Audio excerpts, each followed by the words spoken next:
అందరికీ నమస్కారం అండి. మనము కార్తీక మాసంలో నెల్లాళ్ళు ఈ ఒత్తులు వెలిగించుకుంటాం కదా, అవి ఎలా చేసుకోవాలో చూద్దామండి. ముందుగా పువ్వొత్తులు ఉంటాయి కదండి, అవి మనం రెడీ చేసుకునండి. మనకి ఎన్ని ఒత్తులు కావాలో అన్నీ ప్రక్కన పెట్టుకోవాలన్నమాట. ప్రక్కన పెట్టుకుని ఒక కడాయి పెట్టుకునండి, దాంట్లో ఆవు నెయ్యి వేసుకోవాలి. మనకి ఎన్ని ఒత్తులు కావాలో అన్ని ఒత్తులు సరిపడా ఆవు నెయ్యి వేసుకోవాలన్నమాట. ఆ ఆవు నెయ్యి కొద్ది కరిగిన దాకా ఉండండి. దాంట్లో పచ్చకర్పూరం, ముద్దకర్పూరం వేసి జవ్వాది పౌడర్ వేయాలి. ఈ జవ్వాది పౌడర్ వేయటం వల్ల ఏంటంటే, మనం దీపారాధన చేసుకునేటప్పుడు ఆ ఒత్తులు వెలిగించేటప్పుడు ఎంతో మంచి స్మెల్ వస్తుంది అనమాట అండి. తర్వాత ఈ పచ్చకర్పూరం వేసాం కదా, వేయటం వల్ల మనకు ఒత్తులు కూడా నిలిచి కాలుతాయి. అదిగోనండి, 2 ఒత్తులు కలిపి తర్వాత 2 ఒత్తులు కలిపి ఒక ఒత్తి కింద చెయ్యాలన్నమాట. ఒక ఒత్తి ఎప్పుడూ వేయకూడదండి, దేనికైనా ఒక ఒత్తి వేయకూడదు. అలాగండి ఆ 2 పువ్వొత్తులను కలిపి ఒక ఒత్తి కింద చేసి మనకి కొన ఉంటుంది కదండి, ఆ కొనల్లో మనం కుంకుమ రాయాలన్నమాట.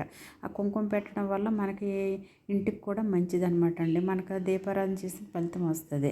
అదిగోనండి, అలా చేసుకునండి అన్ని ఒత్తులు మనం కలుపుకొని అవి మనం ఫ్రిడ్జ్లో పెట్టుకున్నాం అనుకోండి, ఫ్రిడ్జ్లో పెట్టుకుంటే గడ్డ కట్టేస్తాయి.